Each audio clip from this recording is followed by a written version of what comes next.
شرعی قوانین ہیں، اور شرعی قوانین کے اندر عبادات بھی آتی ہیں،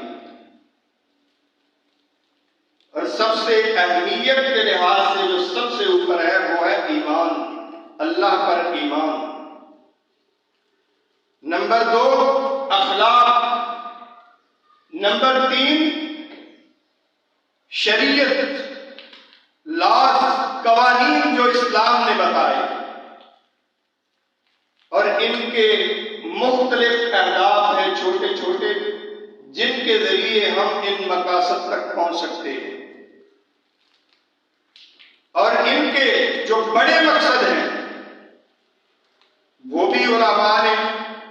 اپنی کتابوں میں واضح کیے ہیں اور پورا اس کا ایک فریم ورک دیا ہے۔ ہمارے سلف صالحین نے جو شرعی قوانین ہیں